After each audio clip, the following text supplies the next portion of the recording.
Okay, good afternoon everyone. Welcome to today's meeting of the Adults Health and Active Lifestyle Scrutiny Board. I'm Andrew Scopes, I'm a councillor for Beeson Holbeck and I'm the chair of this meeting. I'd like to welcome you today and also remind you that we are being webcast live onto YouTube and you can watch it back later if you're super keen. Today's meeting I think is going to be very interesting. Lots of important things to talk about. But I'm going to start with some introductions if that's okay. So what I'm going to do is start with board members. So we'll go round to my left with board members and then when we get on to items we'll introduce guests. So can we start with that? So as I said, I'm Andrew Scopes. I'm a councillor for Beeson Holbeck. Good afternoon. I'm Councillor Mahalia France-Mear for Moortown and Meanwood. Good afternoon. Councillor Kevin Ritchie, Bramley and Stanley Ward. Good afternoon, Councillor Bromley for Horsforth and Rawdon. Good afternoon, Councillor Taylor from Chapel Allerton. Afternoon everyone, Councillor Andy Rowntree from Kirkstall. Good afternoon, Councillor James Gibson and I represent Crossgates and Winmore Ward. Good afternoon, Jane Mishenko. I'm co-chair of Health Watch Leeds, co-opted member of the board. Councillor David Blackburn, Farnley and Wortley Ward. Good afternoon, Councillor Lynn Buckley, Woodley Ward. Good afternoon, everybody. I'm Councillor Caroline Anderson. I represent Adlin Wharfdale Ward. Good afternoon. I'm Angela Brogden, the Principal Scrutiny Advisor to the board. Super. So before we get on to the substantive items, we're going to just go through some of the housekeeping. So I'm going to ask Angela to go through the first 5 items on the agenda. Thank you, Chair. So firstly, under item 1, there are no appeals against the refusal of inspection of documents. Under item 2, there are no items for exclusion of the public. In relation to item 3, there are no late items. And under item 4, please may I ask at this stage if any board members have any declarations of interests. And I shall take silence as none. Thank you very much. And under item 5, we have received apologies from Councillor Hartbrook and Councillor Kitcher. We've also received apologies from Councillor Venner, who's the Executive Member for Equality, Health and Wellbeing. Thank you, Chair. Thank you very much. Okay, I'm going to move on to the minutes now. So firstly, can I ask if there's any matters of accuracy that any board member wants to raise? I'll take silence as we're happy to agree them. Super, thank you very much. Okay, I'm going to move on to matters arising. Angela, can you run through them, please? Thank you, Chair. There's only one primarily, that relates to minutes 86 and it's the work schedule, and it's just to note that the Scrutiny Board's working group meeting around tackling obesity and supporting healthy weight has now been confirmed for Tuesday 29th of April at 11:30. This is a remote meeting and board members have already been sent the meeting invitation. Thank you. Super, thank you very much for that, Angela. Any other matters arising that members want to raise? I'll take silence as we're happy to move on. Super. Okay, on to item 7. This is on page 15 of your packs. If you are watching live or otherwise, you can put into a search engine Adults Health and Active Lifestyle Scrutiny Board Leeds. The first link usually will take you to our packs and you can find all the papers we're reading there. So with that, I'm going to invite Helen to make some opening remarks and then we'll move into questions. Thank you. Thank you, Councillor Scopes. My name's Helen Lewis. I'm the Director of Pathway and System Integration for the SCB in Leeds. I'm joined by my colleague Alison Kenyon from Leeds and York Partnership Trust, Sam Prince from LCH, and our colleague Miss Kelly Cohen from the Trust is one of the medical directors. Colleagues will remember that you've had briefings around our Home First and intermediate care work in some detail previously. We also came to talk around winter planning, in which we talked not just about the NHS winter planning, but the work that colleagues in public health and adult social care do around winter planning. So we wanted to just bring a kind of third element to scrutiny members. So it's a little eclectic because we've tried not to repeat the things that we've told you before. So and I know Councillor Scopes likes to take things as read. I'm just going to draw your attention to a couple of things. We've wanted to bring an update around the change from the walk-in centre being redesignated as an urgent treatment centre, and happy to take questions about that, which I think both Kelly and I are happy to talk about that. I think it provides a further improvement in access. We're updating you on the urgent eye care service, which is both a success story and a risk, because we've generated a lot of demand that potentially was otherwise in other places.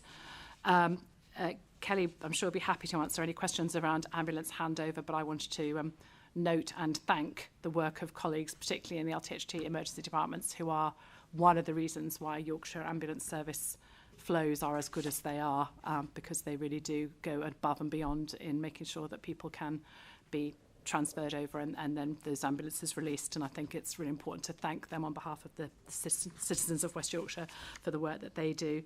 And then a bit of an update around transfers of care and system flow, and Shona and Sam, I'm sure, will be happy to answer questions about that. This is an element of Home First that we didn't discuss with you previously around some of the work that we're doing on the wards to improve discharge planning. And then there's a section from adults and health colleagues, a bit more around the prevention work, and I don't know if Caroline wants to add anything around that. Some of the further improvements around reablement, and just a little bit of the wider context around how brokerage and the other teams that cash managers are in support of the wider system. So that's what I wanted to say. About right? And happy to answer questions or to defer to colleagues. I think it's probably relatively obvious who's who, but if no one else wants to answer them, I'll answer them. Super, thanks, Helen. Caroline and Councillor Alves, do you want to make any comments initially? No? Great. Okay, let's move on to questions. If you want to ask a question, please indicate in the usual way.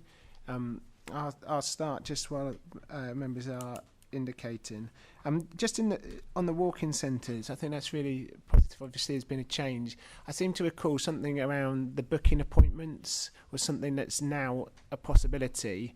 And I guess the question I have around that is has there been an impact on how long people are waiting when they walk in? Thank you. So we've not implemented booking yet. It'll happen gradually over the course of April. What it should do is mean that people know that they're expected, and therefore they can be booked into times when we know that it's less busy, whereas at the moment it is you turn up and you wait.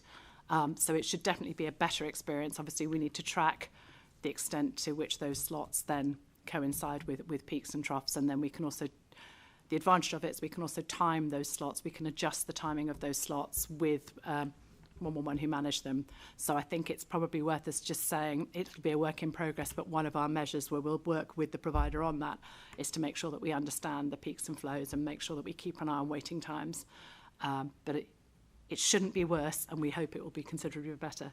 But Kelly, we can maybe just add that to our list of questions.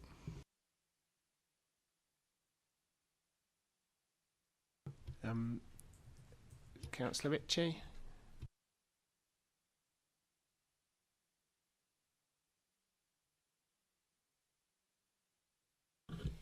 Wrong one. Thank you, Chair, and thank you for that introduction. A couple of questions from me around the improving people's experience. So page 24 with the bar chart with the questions. There's quite some really concerning high percentages where people didn't know, like 41% has a member of staff discussed with your plan for leaving hospital. That seems really concerningly high to me. So I just wondered if there were any plans to address that, or what your reflections are on those, the feedback from those. I think I've got two reflections, and I don't know if Kelly wants to add. I think one of which is it's slightly better than it was, which I agree is no consolation, but it's also the way in which the questionnaires are administered in terms of the timing of when we ask people. So because they go to the wards and ask those questions, it could just be the mix of when people, who's on the ward and when they're asking. But Kelly, do you want to speak to that more specifically? Thank you. Thanks. So Kelly Cohen, I'm a medical director at LTHT, responsible for operations. So yes, this has been the focus of a huge amount of work. There are nationally approved improvement programmes, and one of, in terms of helping patients to discharge well from hospital and making sure that that's as safe and as timely as possible. And one of the improvement projects that we have done is about answering the 4 questions. There's a a national improvement project about 4 questions related to discharge, and one of them is, when can I expect to go home? And the challenge is that for a lot of patients, either that sometimes the conversation is, as Helen says, it's not kind of contemporaneous with the questionnaire or with the volunteer going to meet with them, and sometimes they forget that the conversation has happened. And so what we've been trying to do is encourage our nursing staff to continually reinforce that, as opposed to just have a one snapshot. We also kind of have we have implemented a programme of work for all of our nurses across, and one of the quality metrics on each ward is around the concept that discharge starts on admission. And so there's a high quality kind of conversation about when a patient can expect to go home and what support they need to go home. That should start on arrival, and that's one of the measures that we audit as part of our Perfect Ward programme. So this is an ongoing challenge. Primarily we know that the conversations happen, but are they of sufficient quality? It's continually trying to improve and train our nursing staff to make sure that they're it's not a one-off conversation. It's more of a continuous process whilst the patient is with us. Thank you. Before I go on to my second question, just to come back on that, what I'm hearing is these things happen 100% of the time, but you're telling me people are not either forgetting or not recognising. Therefore, is it recorded anywhere, this information that it's happened? As part of work that the Home First team have led, there's something called a recovery plan, and a discharge plan, and that's a multi-system kind of improvement project that we've implemented so that all agencies can see the plans for discharge, and that is somewhere where these conversations are documented and also as part of the patient's records. So we are able to, one of the things that the nurses are asked to do is to document the conversation in the specific part on their electronic record so that everybody can see it. And then it's really important when relatives come, because sometimes you can have a conversation with somebody who's perhaps frail or elderly, who has memory problems, and then what the nurses will do is then have that conversation again when their relatives or carers come to, and document that.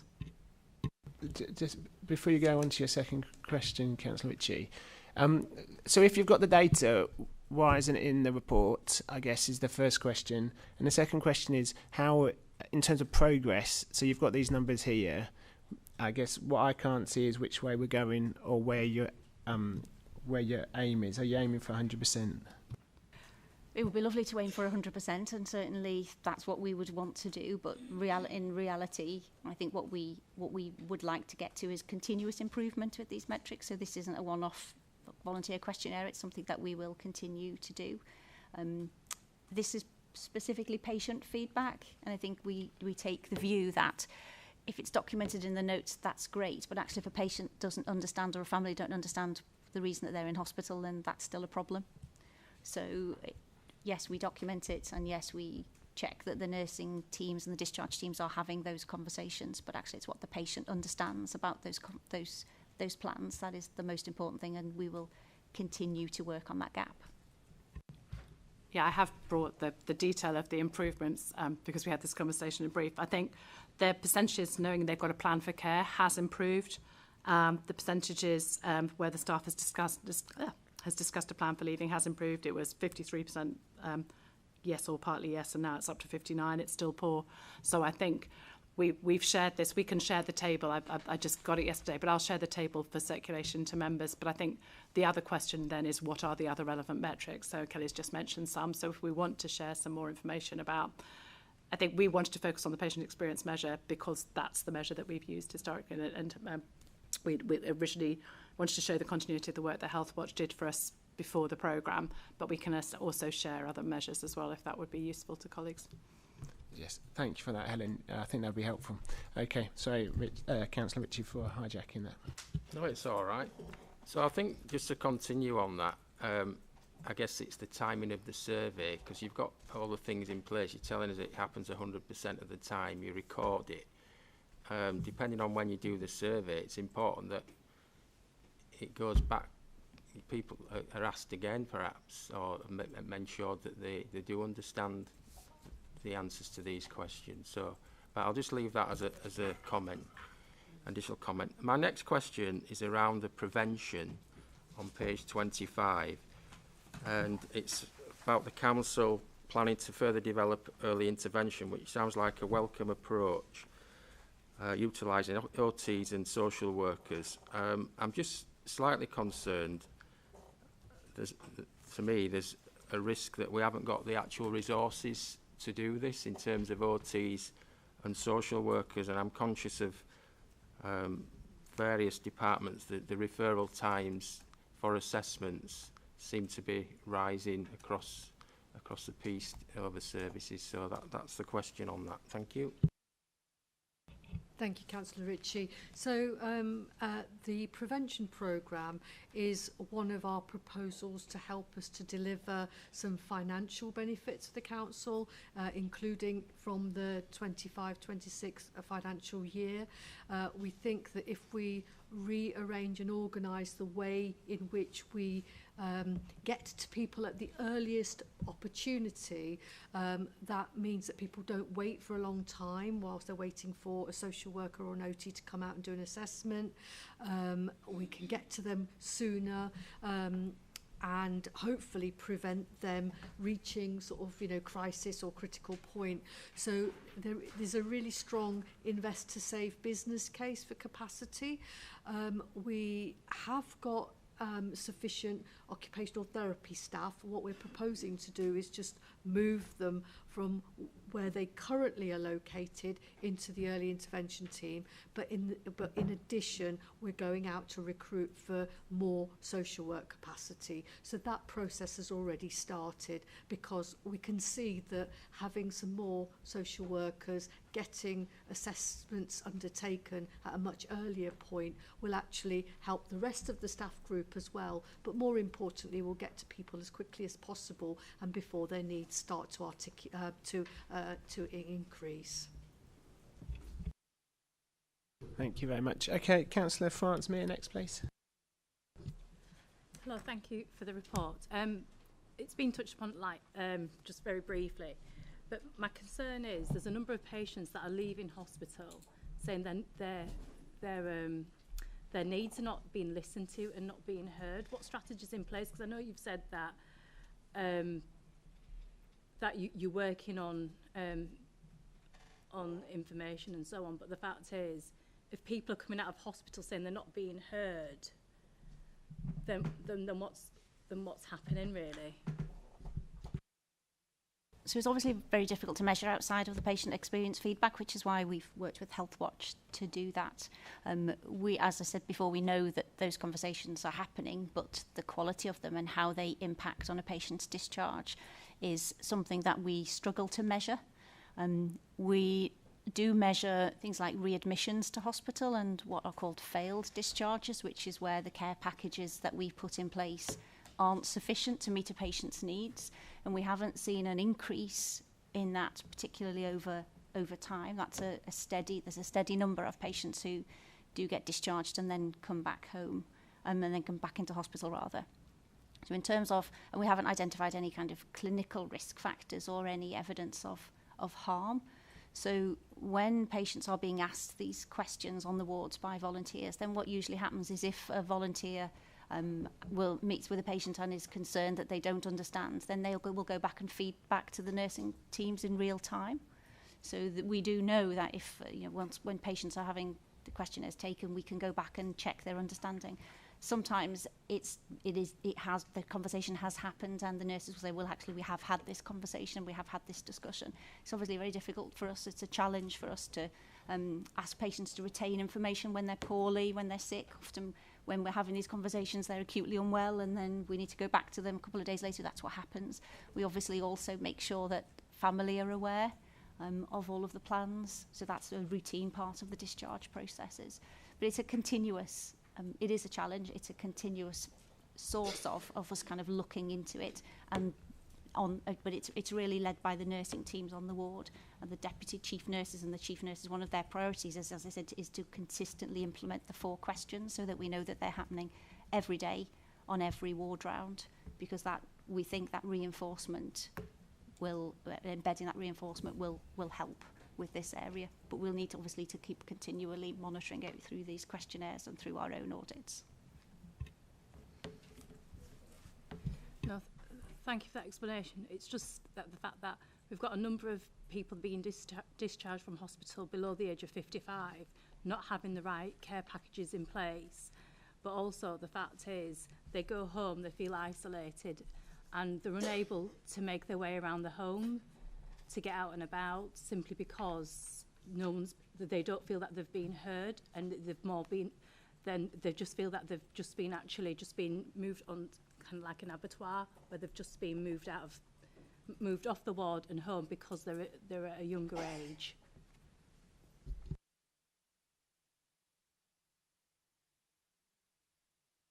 Yeah, I'll come in. I don't know if Shona wants to come in as well, but anybody that is on the hospital discharge pathway and we are working with them where they need a supported discharge, social services will absolutely get involved. We would undertake an assessment of their need. We would assess whether their property is suitable for them to return home, or whether any adaptations are needed or any equipment is needed. I take your point around, loneliness and isolation. Again, our social workers in the locality teams, in the neighbourhood teams, are really good at knowing who and what community organisations are around that are able to provide support to people. I mean, obviously we've got our much loved neighbourhood networks, which mainly focus on people aged 55 plus rather than under 55, but there are also many other local community resources. So it's just making sure that our social work staff who are helping people with their discharge plan and their support plan also make sure that they make the links into community assets. That's the only way we would be able to make sure that people's needs around their social interactions and contact is addressed. I don't know, Shona, if you wanted to come in and add any more to that. Can I just also, I know we've talked about the Home First programme, and I think there's probably a journey that we need to, like, as a system, we need to get better, but that's part of it as well, isn't it? So maybe, I know Shona has talked to us about that before, so maybe just include that as well. Thank you. Thank you. Just to bridge the conversation that Caroline's just had between somebody being on the ward and then somebody having that conversation with the social worker, we've got a multidisciplinary team that sits around the bedside, if you like, as part of the transfers of care work, which my colleague Sam, us and LTHT are involved with. So it's a three-way conversation involving the medics, the individual and the nursing staff about what does this person need for their next step.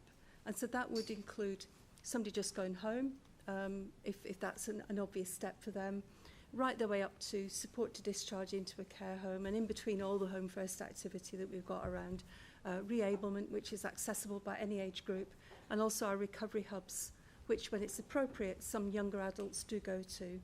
The recovery plan that Kelly mentioned is becoming a really useful document in that it records the individual's wishes, and it also records the conversations that have been had with them, so that we don't lose that narrative that can happen if you don't have the conversations recorded between professionals. You end up repeating things. So that hopefully is a better part of the process as well.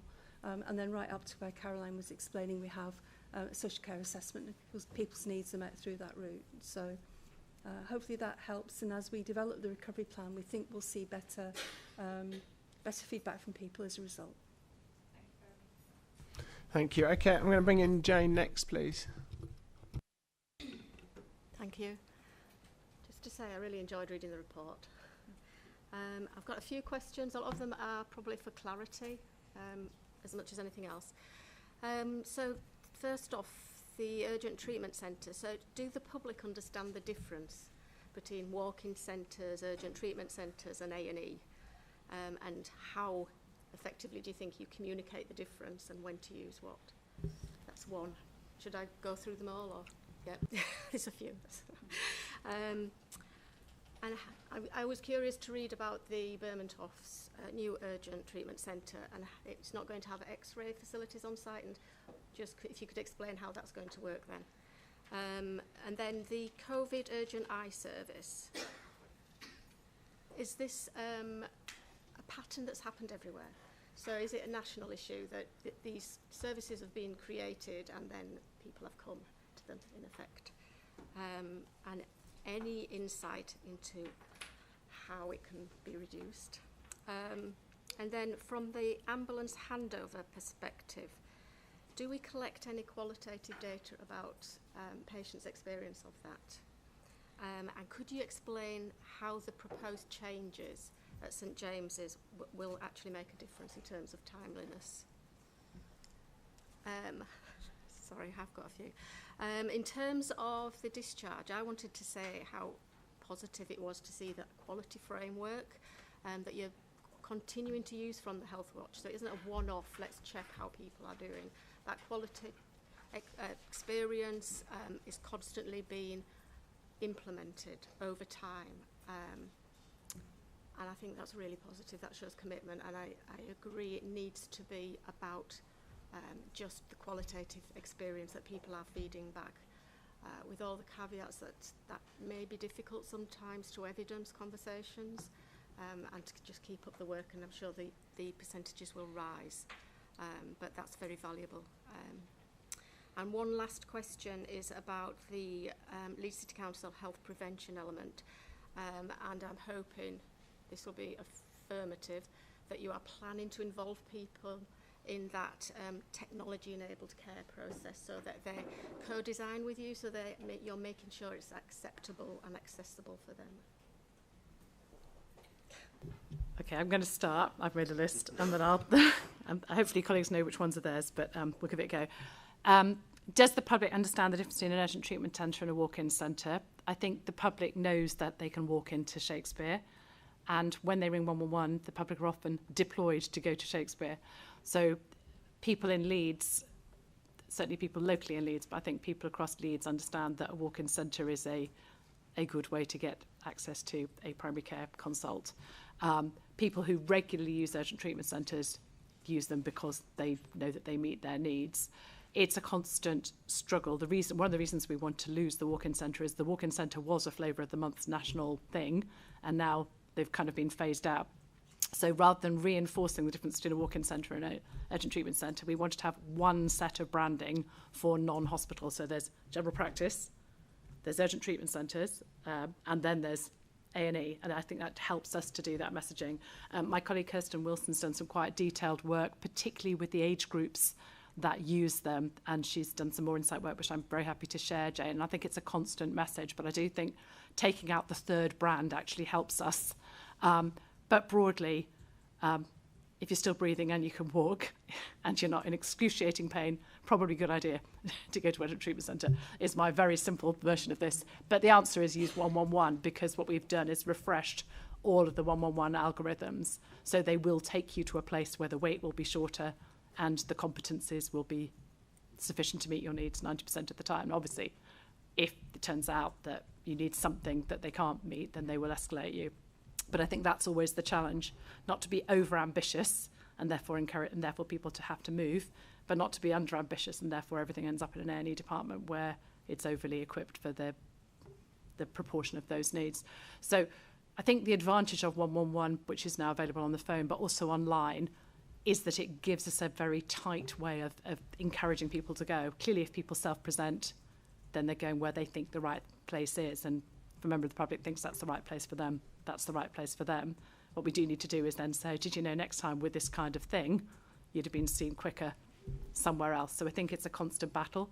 Do people understand it? Some people do. Every winter we go round again. When we've done the soft launch, we haven't gone round to all of the people of Leeds and said, we've now made this not a walk-in centre, because we wanted to make sure, A, that it finished its accreditation, B, that we were comfortable, and C, that we would then start routing more of the right people through it, through 111. So we're not going to do a big, splashy launch, and then we'll see how that evolves. But we want to watch and make sure that it doesn't get overloaded.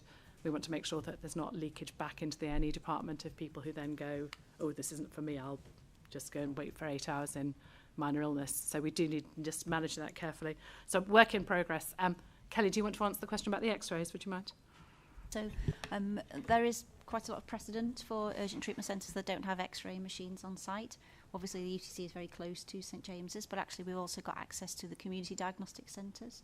So we're really trying to expand the number of patients who can access an x-ray at Seacroft or Beeston or the other CDCs. The planning guidance is asking us to increase activity through those routes. And obviously if you're well enough to be in the UTC, I mean, you're well enough to go for an x-ray nearby. St James's isn't very far, so we're comfortable with that clinical risk. If you were too poorly to move, you need to be in St James's anyway. So we're not anticipating a kind of a major problem with it being just slightly off-site. And actually what we're hoping is that we will remove as much traffic through the hospital. We'll actually, for the patients who would have gone to A&E, who will now go to the UTC, if they need a non-urgent or a soon x-ray, but not an urgent x-ray, then actually we can route them to the CDCs, and that will be better for everybody.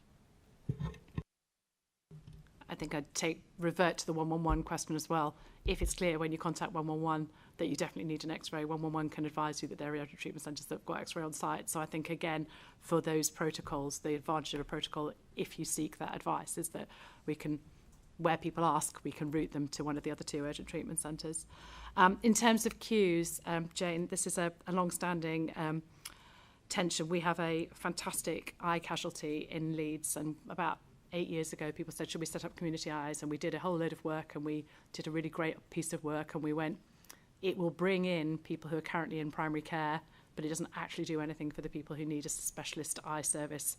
During COVID, we were encouraged to set up COVID eye services because at the time, obviously, A, we wanted to keep people out of the main sites, and B, because general practice access was difficult and there was capacity available.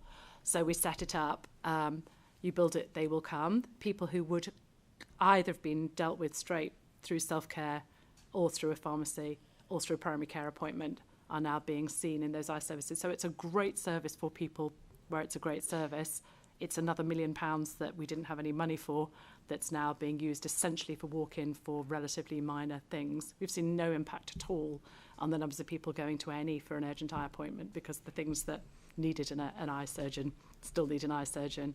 So I suspect it's come out of either self-care or out of general practice. Given the financial situation of the NHS, and given that it's now pretty much the only thing where you can self-present without any kind of screening or triage, we're looking at how we might cap that off in some way. So either, I still think a high street optometrist is a great workforce. We use them for lots of other things as well. But it's a question of whether we would maybe just contract with 2 or 3 so that capacity is available but not quite as many places. Try and think about how we do that. Having similar conversations in Bradford as well. It's a prioritisation issue. There are other places for these people to be. Obviously, an optometrist is a really great person to see your eyes. So it's that tension between quality and access. But yeah, it's £1 million funded activity that we know was being managed safely somewhere previously, but it is a great patient experience. Does that answer the question? No, COVID eye services happened lots of places. Other places also have a thing called a minor eye care service where they've, similarly, they pay optoms to do minor eye care.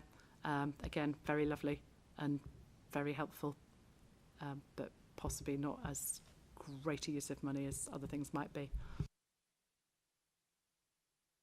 If I can come in terms of your final question, Jane, absolutely. The prevention programme is being worked on with a very clear mandate to include people's own views of current way services are organised and accessible or not, and especially with tech-enabled care. We already have been doing some work. Kath Roth, who was the previous DAS, had been leading some work around our community health and wellbeing model of home care.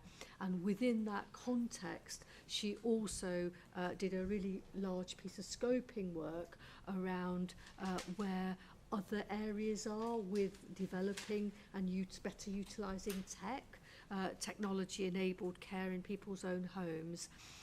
That report has been worked up with people with lived experience. They've been on and part of a sort of citizen panel which informs some of the work and the development of that particular programme, and we're lifting the findings from that and the feedback from that into the wider prevention programme. So people's voices in that work is going to be absolutely critical and central. And we started that with Home First, and we want to make sure that the prevention programme has people's voices running all the way through the programme. Sorry, don't know who that is. Let me decline. I do apologise. Put that on mute in a minute. Sorry about that. So the answer is yes. And Kelly, did you want to pick up the ambulance question? So ambulance handovers historically has been a real success in Leeds. So we have spent many years as the top 1, 2, 3 trusts in the country. And when NHS England changed the guidance about how we measure that time frame from the point of the ambulance drivers or the EAS teams putting the handbrake on, some trusts across the country that was a benefit to them, but it was actually a disadvantage for us in terms of our geography. So our fundamental processes, which were pretty good, have remained the same. So we are, we are still, we're still kind of fundamentally, we know that we have a really well-functioning A&E in terms of ambulance handovers. The prime reason for that is that we have 50 A&E consultants who are absolutely committed to the safety aspects of unloading a patient from an ambulance as soon as they physically can. And they absolutely recognise the safety of the patients who are out in the community waiting to go into those ambulances. So they will prioritise and do prioritise and actively manage that prioritisation to make sure that ambulances are unloaded quickly. We've just had a perfect month because whilst we know that fundamentally the processes are right, we've got designated spaces for ambulances to unload, and the YAS teams work really well with the teams kind of on the shop floor.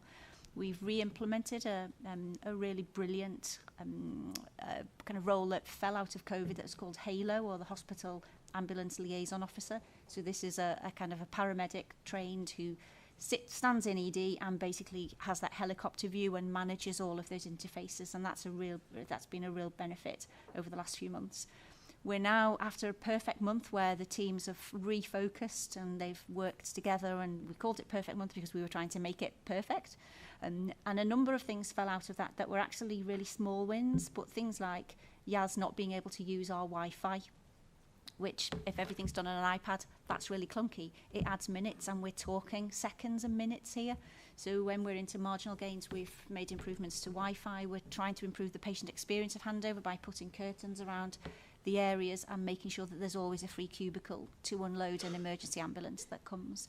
But really, it's an ongoing kind of iterative process. There aren't really huge wins because we've already made them.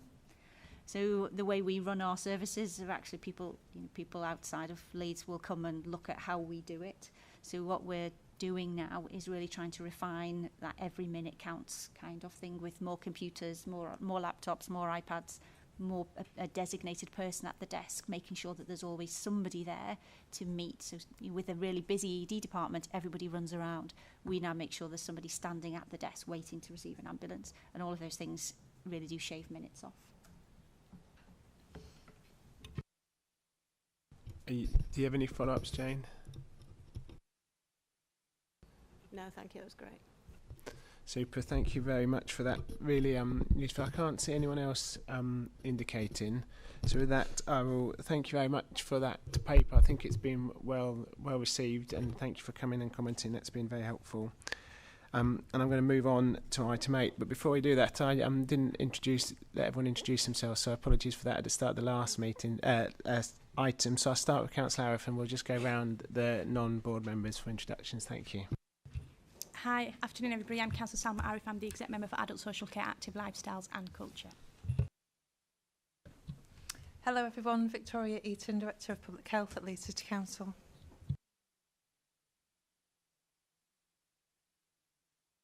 Do you want me to kick off? I introduced myself already. Sorry, I'd introduced myself when I did the item. I'm Helen Lewis. I'm the Director of Pathway Integration at the ICB in Leeds. Hello, I'm Alison Kenny and I'm Deputy Director of Service Development at LYPFT. Hello, I'm Sam Prince, Director of Operations at Leeds Community Healthcare.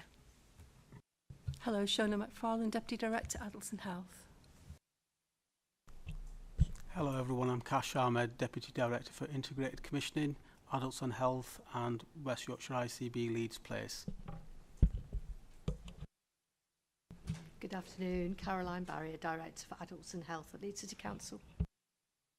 Super, thank you very much. Councillor Aft, do you want to make any opening remarks before we start this item? No, great. Did you want to start, Helen? I will, but just only to introduce my colleagues who've done all the work. So this is another part of the filling in the jigsaw of some of the important healthcare areas in Leeds. We've talked to you before, and we talked to you last month around general practice access, but also around elective waiting times in hospital settings. But there are many, many people who don't access services in general hospitals who are still part of our health economy. We wanted to take the chance to ask our colleagues from LCH and from YPFT to come and talk to you around access to other types of services which potentially have had less national scrutiny. They don't tend to be on the placards of we will achieve X, but actually you all will have constituents who are affected by these services and who access these services on a daily basis. So we wanted to kind of fill that out. So Sam and Alison have provided some really great detail for you, so I don't know if you want to speak to them or just take questions. I'm guessing, Sam, did you want to introduce?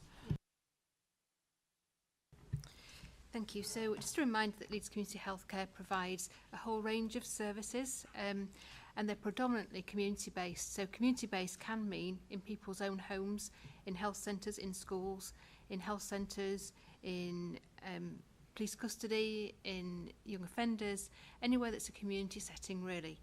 So quite different to a hospital setting. And as a point of clarity, this report doesn't include the two areas that we have most concern about because we have had conversations at previous scrutiny meetings around our dental service and our child and adolescent mental health service. So I haven't repeated those. In terms of an organisation, we have very few services that meet the national reporting criteria, and which is 18 weeks from referral to treatment. So we have one adult service and 3 children's services that meet that criteria. And what we have tended to do is try to mirror the national requirements in all our services. However, they're not reportable and they're often invisible. So we try to encourage transparency of our performance by measuring in the same way that we would if it were a nationally reported service. Because they're not nationally reported and they're not particularly visible, we're not always able to access the funds that are sometimes available to nationally reported services to address things like waiting lists and backlogs and so on. So we tend to fund those in quite an opportunistic way because we find that we've got some funds available at the end of the year, or we can divert some funds to do it. And quite recently we have had a waiting list initiative called Access LCH, which has been trying to pull in all our waiting lists. So ideally I would be saying today that no one is waiting more than 18 weeks for any service within LCH. In reality that's not a possibility, but what we have said as part of our programme is if you can get your waiting list below 40 weeks or your waiting list below 52 weeks, there's still good improvements, and we'll continue to make improvement bit by bit on those lists. I think I'm probably going to leave it there. I just put a bit in at the end about our Leeds Mental Wellbeing Service because having worked in the city for a long time, I have been at scrutiny many times about access to talking therapies, and at that time it wasn't always a positive message, and I'm pleased to say that we have been able to recover all our psychology access services, and now we're meeting all the national standards on that. But happy to take questions. I wonder if we should do community and then pass to mental health rather than... Yeah? Okay. So happy to take questions, thank you. Thank you very much for that. Really helpful, and I think it a really good report given that we had sort of LTHT waiting lists last month. It sort of dovetails nicely. So that is good. So I'm open to questions from members when you're ready, so please indicate. Just a couple of comments from me. So the first one is on the weight management. I'm glad that it's in here. I'm not going to go into it because we're having a working group on the 29th of April, but obviously I want to say publicly that I appreciate that's coming back after we it was a difficult conversation when it was paused. And then I guess there's just a question around, so graph 2, thank you for updating the graphs following Chair's brief, that's really helpful. I guess the fear of the graph in February looks good, looks like a relatively low point, but then in January it probably looks quite high, and I guess that if you look at it, maybe there's a slightly upward trend. Do you think that's fair? Would be my first question, and then people who want to ask, please indicate to me. Thank you.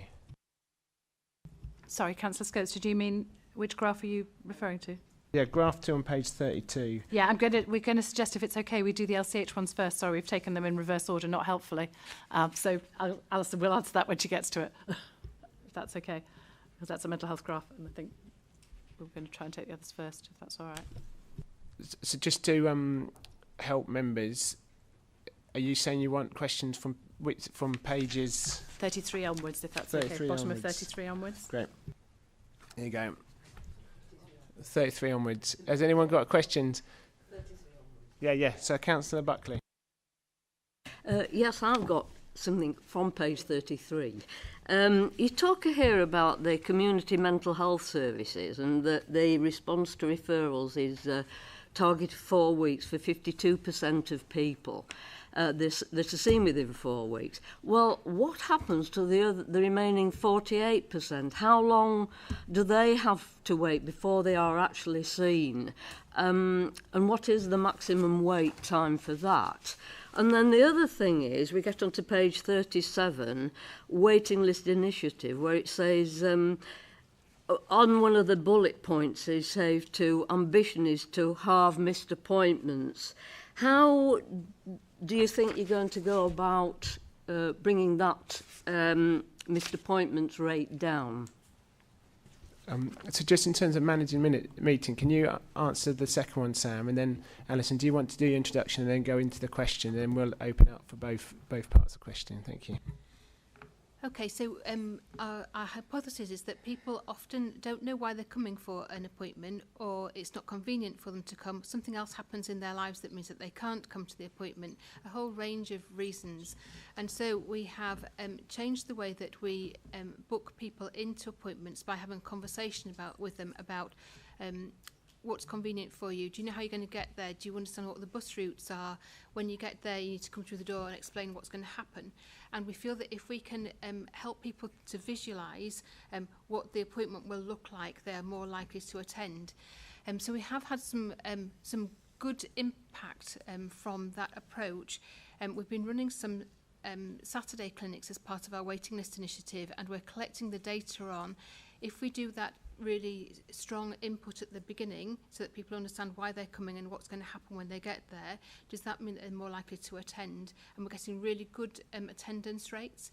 We've also been looking at people who have missed appointments previously and giving them a call to say, we wondered why you didn't come. Is it because you don't want the appointment? And trying to find out what further information we can provide at the point of booking to enable people to come. So at the moment, it's very much a trial to see if it works, but that's how we intend to do it. Our DNA rate is quite low in the community trust. Across all services, it's around 5%. So there's stuff to go at, but we feel that if we have a much more personalised approach to booking, we'll get much better attendance. I'd like to ask a supplementary then. From personal experience, I was due an appointment at the hospital and was unable to attend because I got some other appointments and couldn't make it. And so I said, could you make me an appointment after this particular date? And he said, oh, we're not allowed to make an appointment longer than 6 weeks away, which I accepted. And so I said, well, will you send me another appointment? And they said, well, we'll put you down penciled in for an appointment. So they said, but we can't send you an appointment because there aren't any clinics for 2 weeks, but we will send you one. However, I got a text through on my phone saying your appointment has been cancelled, and I've heard nothing else since. If it's a hospital appointment, I'm going to suggest that if you'd like to give me some details outside, I'll ask someone to look into it for you, both on your specifics, but also about the lessons to be learned from it. Kelly's had to go back to do a clinical job, but if it's an LTHT appointment, I'm very happy to take that outside and ask a colleague to look into that process issue.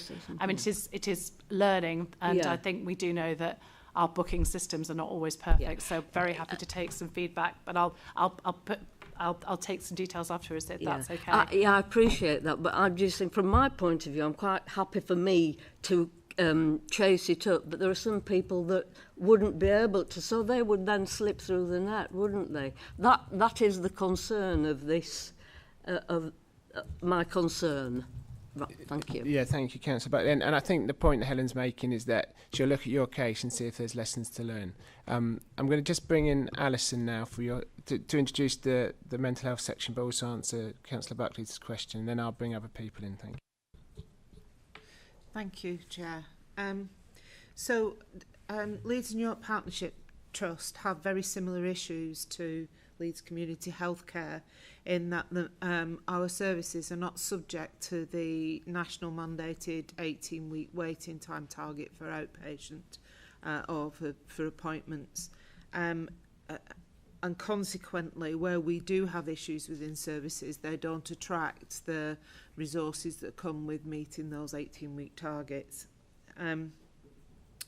Within the paper, we make reference to 2 areas that are a problem across the country around gender services and neurodiversity services, which I'm sure we've spoken to this committee about in the past. We do monitor all of our waiting times across the different services that we provide, and we've given you some quite high level information about the total numbers of referrals that we see across all of the services. I think in response to Councillor Buckley's specific question about the community mental health teams and the waiting times, I don't have today with me the detail about our longest waits. What I will do is come back to the committee and share that information with you after the meeting.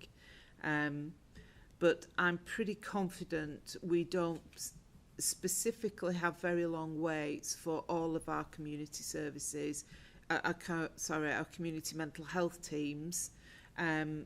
There are some aspects of that provision where people can wait a long time, particularly around areas like psychology.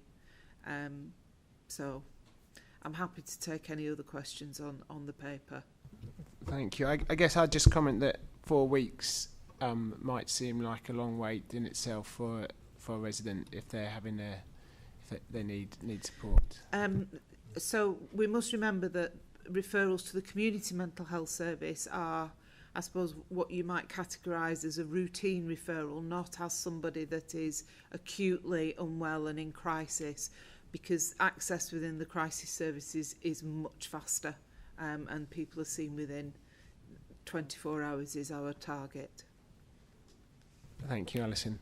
Okay, I'm going to, if you just turn off your speaker while I talk, that's great. Thank you, sorry. It just means you end up putting it on and off the whole time, so apologies for that. Okay, I'm going to go through in the order of people have asked, if that's right. So I'm going to start with Councillor Ritchie. Thank you. You've partly answered the question. I was going to ask around the missed appointment rates as well. Just for clarification, did you say it was 5% of missed appointments? Yeah. I think it'd be helpful, 2 things, to actually give a numerical value, a bit like with attendance at schools. When you see 93% attendance, you think, well, that's pretty good, isn't it? But actually, when you look at they've started reporting the hours or sessions missed, and that has a bigger impact, I think. But also, some of the things that you've put in place to tackle that sound fantastic. And I think other health settings GPs might benefit from this, because I think their NDAs are often quite significantly higher as a percentage, possibly. Or maybe not, maybe I'm reading the numbers that they quote. But yeah, it sounds like you're doing some really positive things. So for future reports, actually tabulating and reporting the progress on that, I think would be helpful. And perhaps the impact it would make if, in the ideal world, that 100% were attended, what impact would that have on the waiting list and the waiting times? Things like that might just make people think on, and I know there's lots of reasons why people don't attend appointments, but yeah, just a bit more detail around that I think would be helpful. Yeah, I think that, take that as a comment, if that's okay. Yeah, good. Okay, Councillor Gibson, do you want to comment? Thanks, Chair. Just want to ask, unpick some of this around IAPT.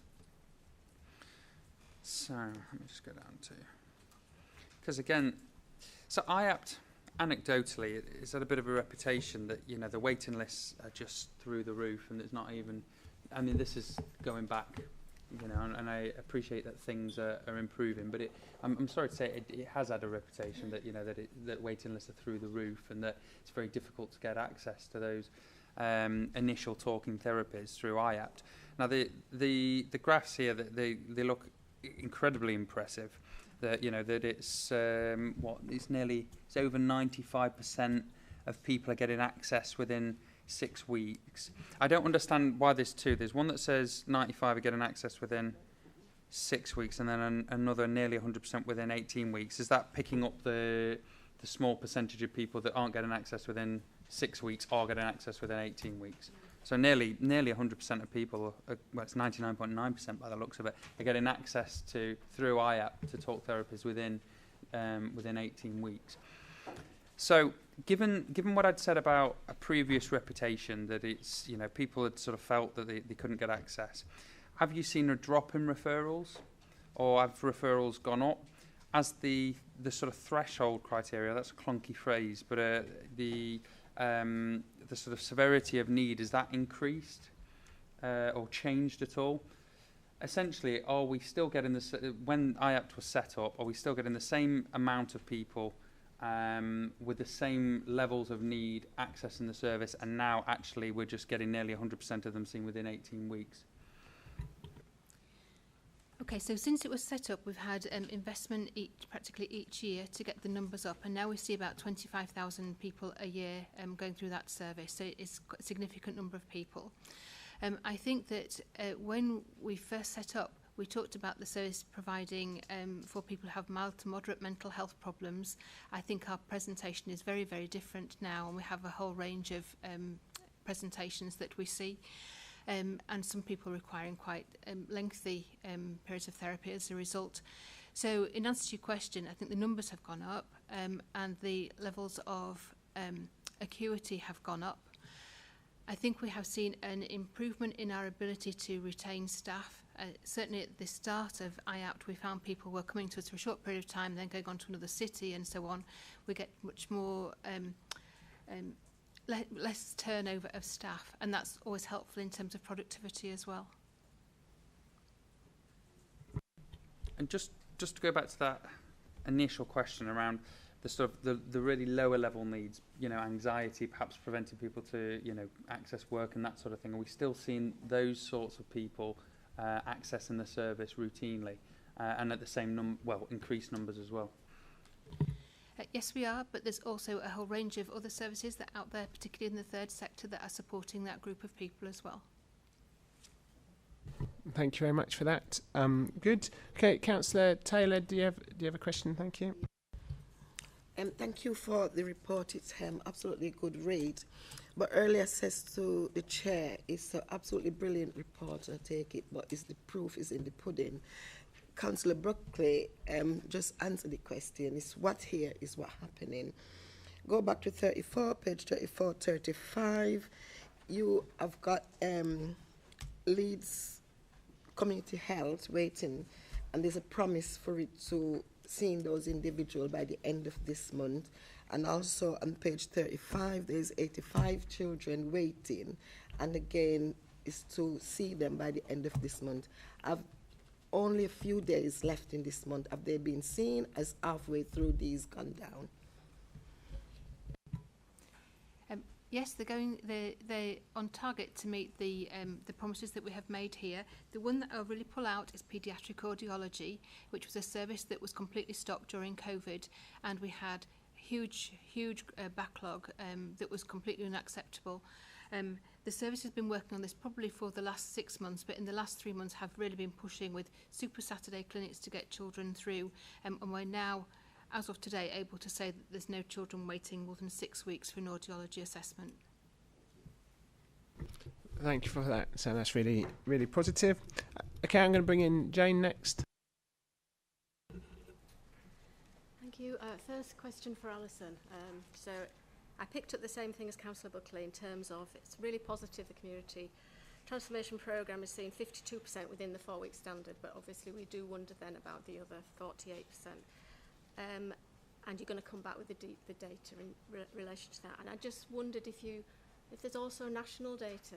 Is there if it's a standard, is there benchmarking data so we can see how Leeds performs in relation to other areas? That would be really helpful. Yes, there is. So, yeah, I'm happy to provide what benchmarking data we can get our hands on. Yeah. And a question for Sam as well. So, first of all, well done on the mental health wellbeing talking therapies. I know how long that's been an issue. I would say it's very worrying that more than 4,000 were waiting longer than a year. If we put ourselves in the shoes of those people and the stress and the concern and probable physical discomfort they would be in.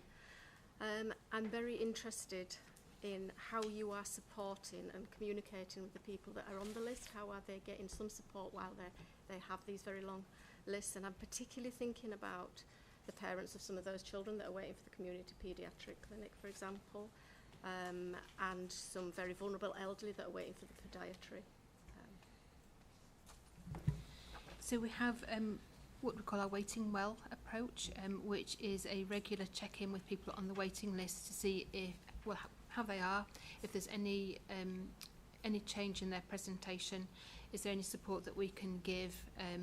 So it might be someone who's waiting, particularly in the children's services, someone waiting and there are issues with sleep or feeding or so that might be, and there's a web page and information that can go to them.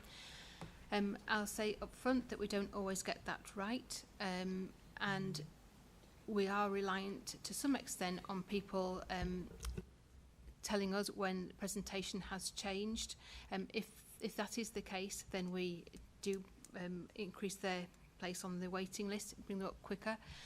In terms of podiatry, there are a significant number of people waiting, and I talk to the admin team regularly about who we've been in touch with, and in reality they're talking to the people that have been the longest waiting rather than the whole waiting list. Our aim as we bring the waits in is that we do have that regular check-in with people. The shorter the wait, the less likely a regular check-in is needed.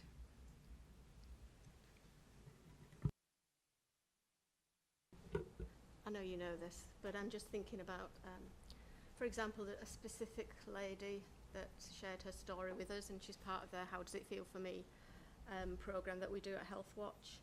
And she had been receiving podiatry, but then said she didn't meet the criteria, and that had a significant impact on her and her ability to mobilise. She was given a choice of having her toenails removed, which she didn't want to do, or paying, which she couldn't afford to do. So I do worry in terms of access to some of these fundamental services for some of our more vulnerable people that live here. So we're very keen to ensure that people who are vulnerable do have access to services. We don't remove people from the waiting list in a blanket way. It tends to be this is the criteria that we we can now provide for if you're struggling, if you're in pain and so on, get in touch with us. Now, I suppose it goes back to the point I was making about the missed appointments, that we're very conscious that when we send information like that to people, there are some people that won't get back in touch with us, and we need to be better, I suppose, at making sure that we pick people up. But if you have heard of someone who's struggling in that way, please get them to get in touch with us, or get in touch with me, Jane, and I'll try and sort that out. Super, thank you very much for that, Sam. Councillor Bromley. Hi there. I get a little bit worried sometimes when we discuss over these subjects about missed appointments and waiting lists, that we unintentionally either apply too much pressure to staff members or to patients as well, sort of like offloading this stress to somewhere. So I'd prefer like us to be really careful around the sort of the push that we place on that. However, there probably are some effective ways that I can think of that comes to mind that I'd like to bring up, like in terms of, do we have a contact number that patients can call on the morning of the appointment if they're not able to make it in order to cancel it? Do we have cancellation list numbers of people that would be happy to step in last minute, or that are completely flexible with time, so they've said you can tell me on the morning and I'll be able to jump in? Just little things like that, so that we're not applying it that you must come to this appointment or else, but rather that how do we make it as flexible as possible without taking up too much staff time as well, that is also super important in things like this. Could I go on to a second point? In terms of the Leeds Mental Health Wellbeing Service,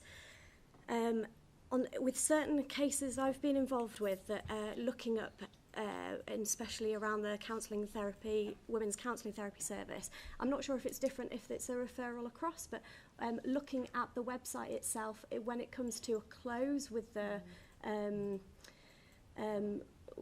appointments, that there's no longer open, it just details now closed, not taking any more referrals, with no other information. And I wondered if we could have some kind of guideline in what somebody then may do if there's an alternate access, and that we use that in communication with third parties. And because one of the experiences I had was then calling up on behalf of somebody, they said, just keep back and checking each day, and I knew that the person that I was talking about wasn't in the position to be able to be calling it every morning, and I then felt like I didn't have really adequate information to pass on to somebody in a sort of responsible way. I just wondered what your thoughts on that are. Thank you. So I think there's two elements of the Women's Council Service. There is an element that is contracted through Sam's service, and then obviously they are an independent charity. So I think it'd be really great to give them that feedback directly. I think the point is well made, which is if they've been subbed in through Sam's service and they're waiting for something else, what's the network for waiting well? So I guess there's two different waiting list management questions in that question. So we'll certainly pick out the issue about people who are signed into that, and what and there are waits for the more specialist therapies, as we've described and Alison's described. So it may well be that they've been referred, they've had something, but they've been referred on for something more specialist where the capacity is more limited. But I think it's absolutely right that people need to understand, A, how long that's likely to be, B, what to do in a crisis, and C, what else, as Sam said, might be available to you. It's not ideal. We would all love to have specialist therapy available as and when, but the number of therapists available, funded and qualified it doesn't match any of our ambitions. So I guess that's fine, but I think it would be great if there's something specific that's feedback to them as an organisation, if you could do that to them directly, because we don't commission them other than, I think that's right.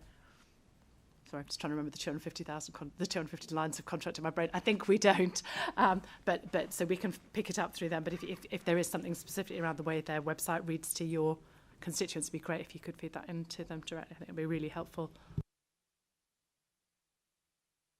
And on your first point, we do those things around the contact number and so on, but always open to other suggestions as to how we might do better.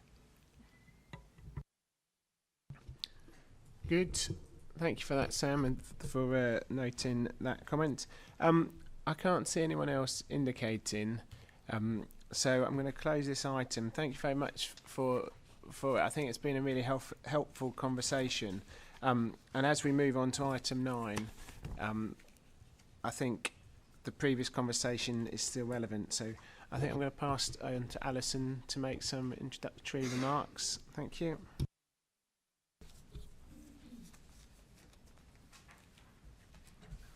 Sorry, I'm just getting down to the paper on my computer. I've done it in advance. Okay, thank you. The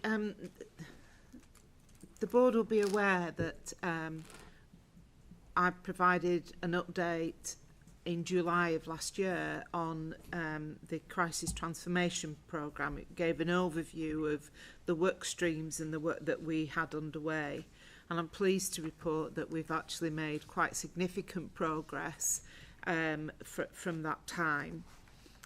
Particularly, I just wanted to point out that the first element of the pathway that the first work stream that we looked at was around improving access, which is the reconfiguration of that mental health crisis support pathway.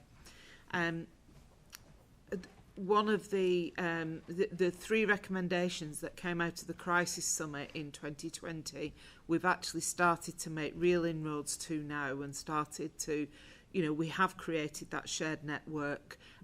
We have shared the criteria of each of the services and looking at the skills and competencies across the workforce. We are continuing now to work about and understand where services overlap and where the gaps are in provision and what we might need in order to fill those. We've done a huge amount of work with reconfiguration of the third sector, where we've looked at how effective the crisis cafes are, how effective the urgent care providers of mental health crisis services are operating, and we've brought some of those providers together into a new partnership called Here For You, and that now appears to be operating very well, although it's still early days. We did a lot of work around the crisis house to improve the effectiveness of that. We've managed to increase the capacity by 1 bed for residents that stay, or visitors that stay a few days, and we've increased the utilisation of the centre with the number of day users and day visitors that attend. And we've got much better integrated working between the different partners that operate within that space. There's been an awful lot of reconfiguration of services within LYPFT along the police pathway, which I've given quite a few details about in the paper, and also around reconfiguration of the crisis team, known as the CRIS, is our acronym, which is Crisis, Resolution and Intensive Support Service. We've just implemented those changes, and they're kind of bedding in now, and we are seeing that performance and the number of urgent referrals seen within 24 hours is increasing, which was our intention. I'll skip over the crisis assessment unit and make reference then to the NHS 111 mental health crisis line. I reported last time that there'd been some communication issues about the introduction of that. Pleased to say we were able to rectify that. There continues to be areas of improvement that we work on with the provider, ensuring that our service users are able to access the service that they need and that calls are transferred through to us when that's appropriate. There's quite a lot of detail in terms of data in the paper that I'm happy to take questions on. But really the focus now is on where do we go next with the Crisis Transformation Programme. We'll obviously continue to work on the access, the improving access and the Crisis Assessment Unit evaluation. we are going to be undertaking impact assessments on the changes that we've made on the areas such as the 111 line, the the crisis house, etc., the Here For You service. Two areas that we want to now give some focused attention to is around the number of people who attend the accident and emergency department with a mental health issue that potentially could be supported in a different environment, and also to look at underrepresented areas. The data that's in the 111 section around the ethnic mix of the population that access services is actually represented across all crisis services, and so we know there are areas of our community and communities within the population that won't access the services as they're currently provided. So we need to find alternative ways of meeting their needs, working with third sector providers and others. So I'm happy to take any questions on the paper. Thank you very much for that, Alison. That's really helpful. Just as we start, I think it's worth just highlighting that members got a case study that was shared to members, and I also passed it to you, Alison and Helen. I haven't published that because I think the personal details in that aren't appropriate for public discourse, but I do think the question around what constitutes a crisis and how do you manage people who don't meet that criteria is probably a really pertinent question from that. So I don't know if you can touch that on that, and then if members who want to ask questions, please indicate in the usual way, I think. I think what's really important is that crises are self-defined, and so we do know when we look at a lot of the crisis work, you'll see the number of repeat attenders, repeat callers. Those are people who find calling that number helpful to them, whether their crisis threshold is the same as someone who is conveyed in acute distress by an ambulance or by a member of Alison's specialist crisis team. We also know that people with severe mental illness are actually less likely to use our crisis services. They're more likely to present in acute crisis and require admission. So that's part of the issue. And I think the other thing that's come up through our reorganisation of our crisis cafes and our review of our crisis cafes is that many people were using them as social spaces to avoid a crisis. So they were deeply valuable to those individuals, but they were not being used as intended for someone in an immediate crisis. So people will find the places and the relationships that work for them, and then what we then find is when we say, but we didn't mean it to be for that, they then say, but it works for me. So I think there's a constant tension about individualised needs. Councillor earlier talked about loneliness and isolation and finding people who you can talk to.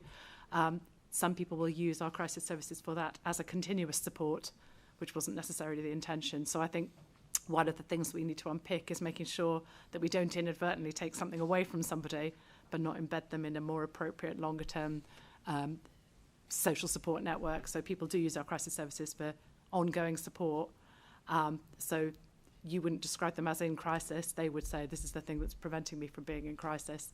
And so that is quite sensitive to unpick. And I think some of the case studies that we've heard from other colleagues are partly around that. So it's not that they don't meet the threshold, it's that it's not quite how we were intending them to be used. And so we just need to be really sensitive when we unpick some of those things. Jane, can I bring you in on this, because the case has come from Health Watch, and then anyone else who wants to ask a question, please indicate.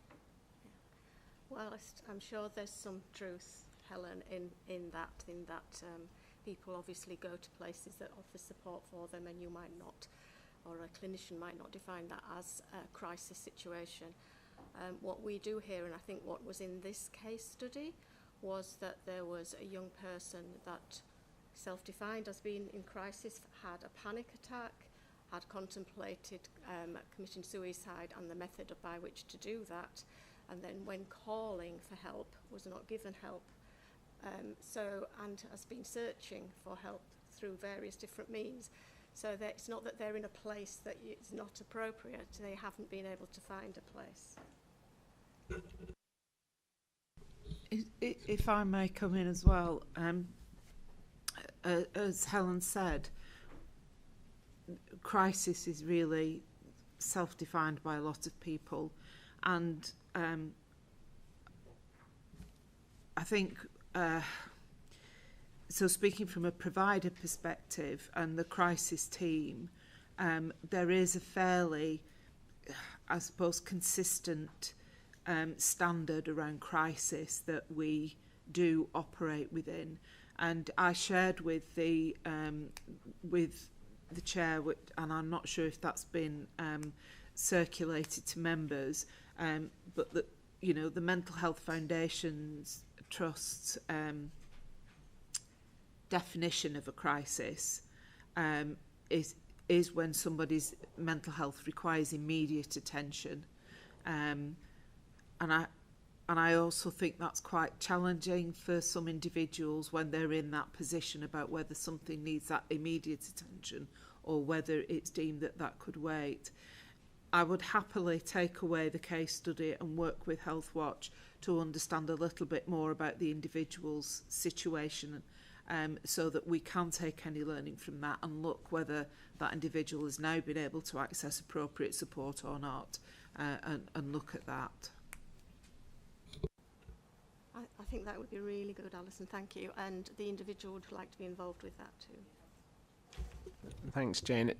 Yeah, and I guess what we'd want at the board is that report to come back to Angela, and then we can circulate it. That'd be really helpful. Thank you. Okay, I'm going to bring in Councillor Bromley next. Hi. I was just wondering in terms of what local connections we bring in terms of where that person lives, the contacts that we're aware of, and what we can give as information to patients, especially those that have been flagged as in a crisis situation, even if it's by themselves, that if we don't have somebody available to offer us a service, is there a third sector of some kind that could come in within 24 hours of that being flagged? Without trying to be too inflammatory in my question, I am very aware that in terms of young people, if they're in a mental health crisis situation and they end up at hospital, that they go through a questionnaire, and even if they say within the questionnaire that they, once being discharged, will try to take their own life again, they're still discharged and sent back home. So would we look at having a protocol if we don't have staff members in place to be able to treat that person straight away, that a third sector of some kind within that area can be a point of contact to be physically in person to?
Within the community mental health transformation, and we're now actively in the process of rolling out those changes across the city as we speak.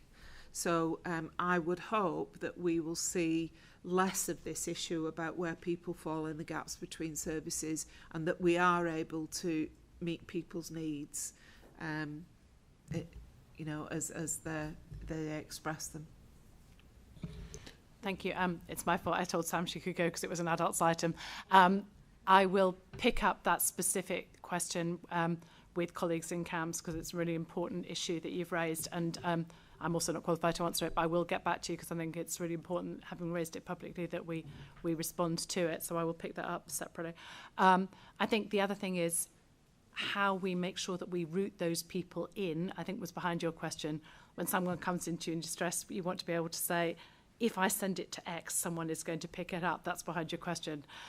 So the work that Alison's talked about, I'm not as convinced as I'd like to be yet that we're clear exactly what referral routes are and what response times we would be able to guarantee within a geography.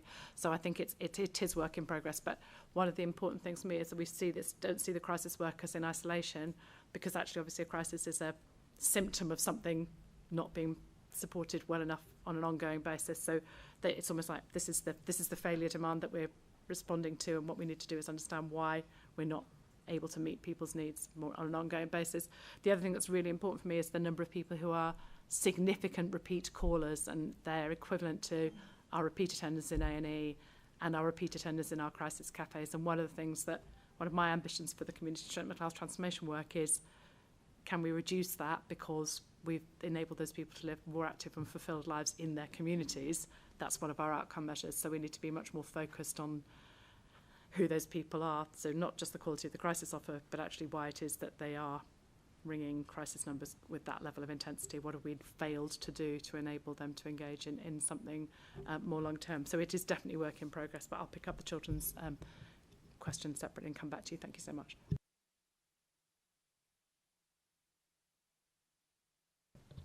Thank you, Chair. If I can make an additional comment, please. As the paper and what Alison's talked us through quite rightly has described crisis services from a mental health service point of view, which is absolutely the focus of the ask. I just wanted to say that there is a huge amount of work going on more broadly across the city where crisis happens in other places outside mental health care services. So, for example, hopefully all members of the board should be aware of the Leeds crisis card, which if you don't have one, I've got a load with me today, and we can get these from the Public Health Resource Centre, because we want to get these out into the city.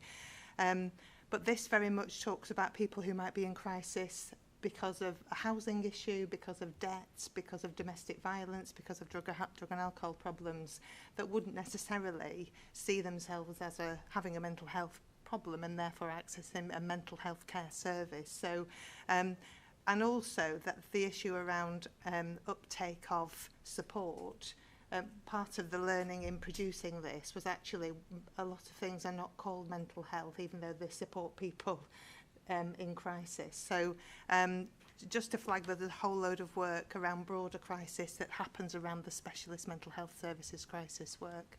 But I do have these if people want one to take away. Thank you. Thank you very much, Victoria. I'll take one at the end of the meeting. Okay, I'll bring in Councillor Anderson next. Thank you, Chair. I just wanted to ask about page 50, the abandoned calls, please. I know it's really difficult to work out why somebody abandons a call. Is there anything that you can do about trying to identify why that might be? Because obviously it's clearly not the length of time they're waiting, because any of us who've spent time waiting on somebody to answer a phone will know that anything, over 60 seconds is actually not a lot of time. But it might be if you're in a mental health crisis. Is there any work done? So say, for example, somebody rang up and then put the phone down within 15 seconds, and that same number kept ringing back and putting the phone down. Would anything be done to try and contact that person?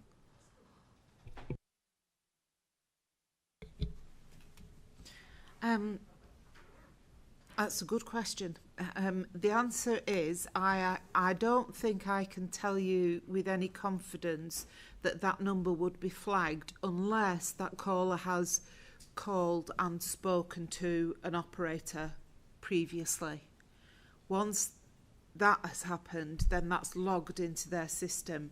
But if it's somebody that doesn't actually wait for the call to be answered at all, then the answer is likely to be no. But I will check that detail, Councillor Anderson, and get back to you on that. It's difficult to understand why people abandon the calls. I think, maybe when somebody is in that crisis and there's a long period of time before the call is answered, that would be the case. that they would abandon it. What we are hoping is that the survey that I've referenced in the paper that has just been released will provide us some insight into why people might not hold the line to have their call answered. It is a national indicator that the provider is monitored on, which is why we take an interest in it, because there is a percentage target that they have to achieve on abandoned calls. I will say that no provider in the country is currently meeting that, and a lot of work is going on to improve that situation across all the providers of the 111 mental health crisis lines. Thank you for that, Councillor Anderson. I think that's really helpful suggestion and something that we should be able to do. I think there's probably something around a lot of people phone on mobile phones these days, so text back saying, and people know it's not a person, but they might still be willing to give feedback. Okay, I'm going to bring in Councillor Ritchie next. Thank you. First, a comment on that, the 111 line, which, reading the report, it seems like it's been a success. But then we've heard the feedback from the Health Watch report suggesting it isn't working for everybody.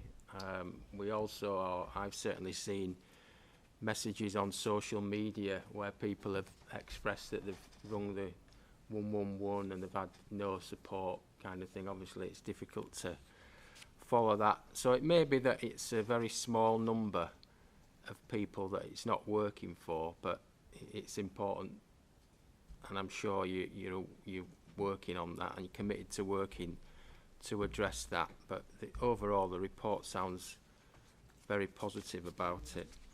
On the repeat callers, are we saying then that, say in April, that the actual 92 repeat callers generated 1,700 repeat calls, so like 10 to 15 each? Yeah. So again, some kind of that might be their therapy, actually, from what you're saying, but there needs to be perhaps another alternative referral point, doesn't there, perhaps, on that one? Then the final question is around A&E. Do we have A&E, a mental health expertise in A&E? I seem to recall the government saying there'd be a nursing mental health expert, but again, we also heard they were going to build 19 hospitals, and that never happened. So does that happen in Leeds? Thank you. So just to pick up your questions, in terms of the repeat callers, yes, we do have a small number of people who make a large number of calls. We do work with those individuals to understand why they are calling on a repeated basis, and we meet the crisis team from LYPFT meet with the call centre provider on a regular basis to review those calls, and what we're trying to do is understand if those repeated callers are also repeated users of the other crisis services, and then we have some very specific services that will work with people over prolonged periods of time to try and reduce their dependency on the crisis services. In terms of A&E, yes, absolutely, we have a mental health team within the A&E department. It's the acronym we call it is ALPS. It's Acute Liaison Psychiatry Service, and it's made up of a multidisciplinary team of mental health practitioners who work with the A&E staff and also in reach into the acute trust, into the hospital wards. Yeah, thank you very much for that.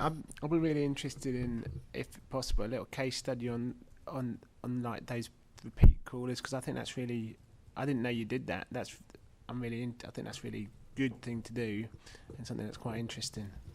Yeah, we do have a similar service. Maybe we'll bring something back around that Barker run a repeat attender service for us as well, where they look at people who have multiple attenders in A&E and also in general practice, because there's something around everybody having the same care plan for those people, that the ambulance service know what to do if those same people call.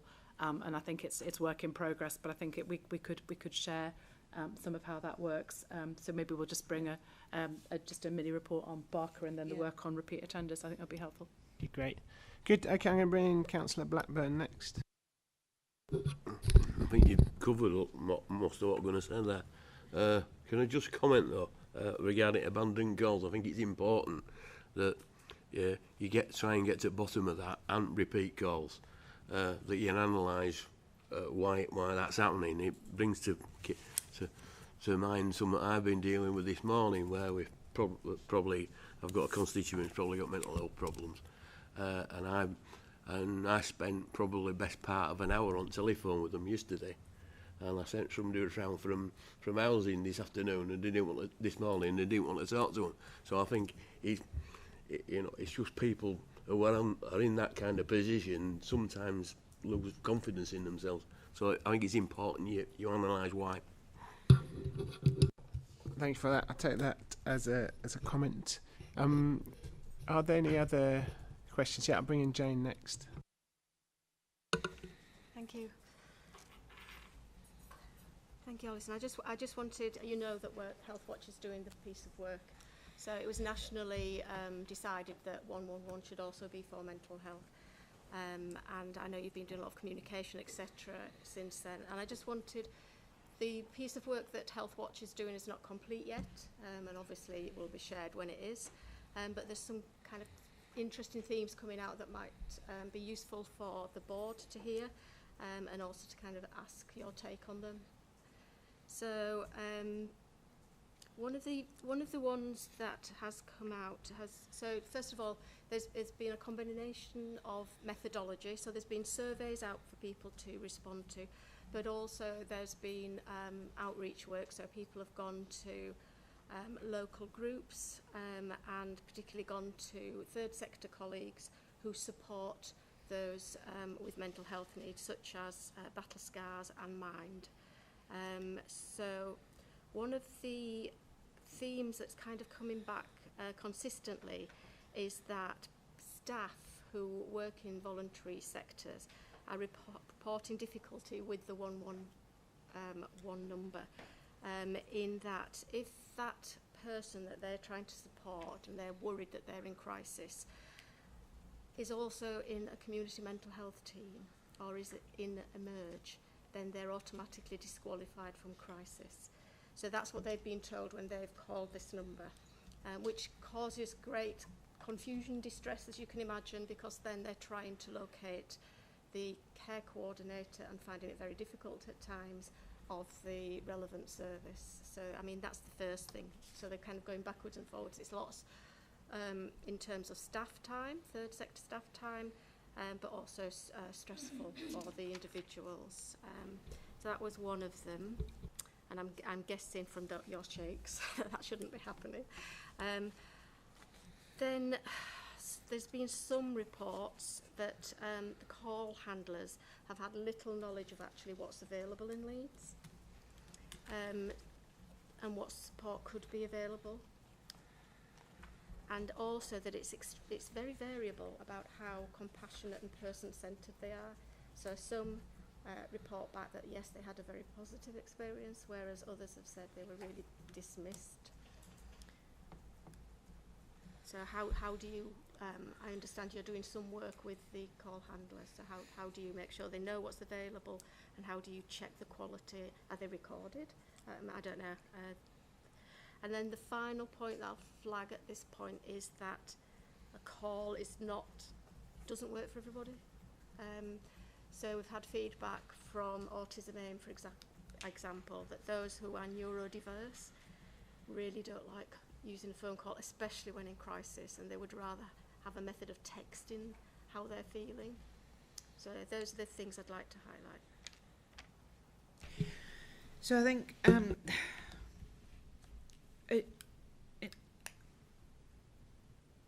it's important to remember that the 111 system is a nationally mandated scheme. It's not actually procured directly by LYPFT. It's the West Yorkshire Integrated Care Board that procure the system on behalf of West Yorkshire. In terms of the comment around people that are known to CMHT or emerge are excluded from being passed through to the crisis services, that is absolutely not the case. We are aware of one or two cases where that has been raised with us, and we have picked those up and dealt with them directly ourselves within LYPFT to ensure that teams are aware that this is not the case. So I would hope that that doesn't happen again. And we've also raised that through the commissioning route of the call provider. In terms of the call handlers having little knowledge of services available in the Leeds area, we work very hard as a system with the commissioners and the provider to make sure there is detailed knowledge of Leeds within their system. And so I can't give you an explanation as to why that is, because generally we get positive feedback that, you know, people are directed to appropriate services within the area. And again, if there are situations that have occurred where call handlers have not dealt with callers in an appropriate manner, it'd be helpful to know about those individual situations. We can then raise those through the commissioner, who will pick them up with the provider at their regular meetings with them. How do we manage the quality of the call centre provider? There is a set of standards that the commissioners use and measure against. There's quite intensive reporting required from the provider to ensure that we have a good picture of kind of the experience of people using the call centre. And there are calls recorded that can be listened back to, etc. through that system. I appreciate that a call doesn't work for everybody in all situations. There is a text facility available through 111 through some of the call centres, not all across the country. There has been some real teething and quality issues with the rollout of that texting function. As a consequence, West Yorkshire ICB have taken the decision for now that they're wanting to reduce the text service because of the quality issues, and until those are resolved, we wouldn't want our service users having that substandard service. What I will do, putting another cap on, is I'm currently the Senior Responsible Officer for the West Yorkshire Neurodiversity Programme, so I will pick up this issue directly as part of our programme to look at what we might be able to do in the meantime about supporting people who are neurodivergent with accessing crisis services. Thanks, Jane. Really helpful. I think one of the things that we do need to do is build relationships directly between the providers and the NCHA or the contract manager, because I think part of the trouble is it gets a bit of a cold trail, and I don't really want the patient name, you don't really want the patient name, and then then it's 4 weeks later and it's like, well, there's just one thing and it just gets washed away. So I think the one of the things I was going to say to Jenny is we should speak to Charlotte Well, who's managing the contract on our behalf, and let's just build that user network, because you're much more likely, the frontline staff are much more likely to get those stories and be able to feed them back in real time. And I do think sometimes you go up and across and round and back, and then we've lost the richness of it. So I'll get Jenny to give you a call, and let's just see if there's a way of getting some of that stuff fed back, because it's a continuous improvement cycle, and all of this feedback is incredibly helpful. There's no point in anyone being defensive about it. It is really hard to manage crisis calls in a way that everyone is going to be happy with. I think it goes without saying you all do these every day from your constituents, and people are in crisis, and you know, one person's beautifully polite call handler will be someone else's worst nightmare and vice versa.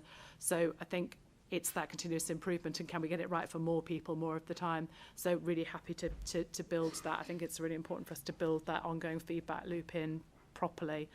So really helpful to have had the conversation here. Thank you, Councillor Scopes. Thank you. Super. That is really helpful discussion.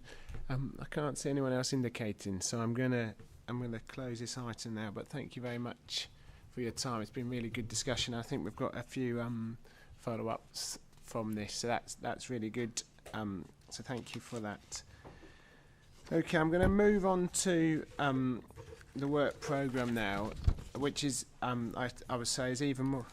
Oh no, I'm not. I'm going to move on to the Scrutiny Board statement, annual statement, item 10.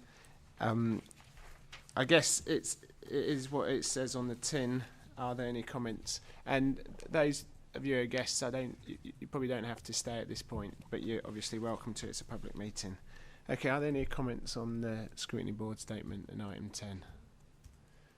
No, great. Okay, now I'll move on to the work schedule item, which is even more important than usual, because this is our last scheduled board meeting, and so after the AGM there'll be a successor board which may or may not include all of us, some of us, most of us. And one of the things we can do at the end of this process is to put forward suggestions about what should be on the work item schedule next time. I have 3 things that I would like to propose we pass on to the successor board.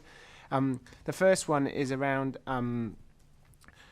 something about, I've been thinking a lot about how many neurodiverse assessments we've been doing for young people, and how the number of people looking for assessments has gone up. And I think there's something around what is the underlying cause of that, why are there so many. I've read a book about whether it might be the impact of social media, but I'm not an expert in this field, so I think it'd be a really interesting conversation to have. And I've engaged with Victoria about that, and she's happy to discuss that as a public health item. So I'm suggesting we pass that on. The second one is the community health and wellbeing service, and to consider it, how the pilot scheme is going and the next steps. I think that'd be really useful. And the third one is around support given to carers. I think this is going to be really profound, particularly given government announcements recently. I think there'll be more need for support to carers, so I think that would be a really important topic, and I've engaged with Caroline on that as an important item already as well. So hopefully the board can support me on those 3. And is there anything else that the board wants to pass on to the successor board? Yes, Jane, come in.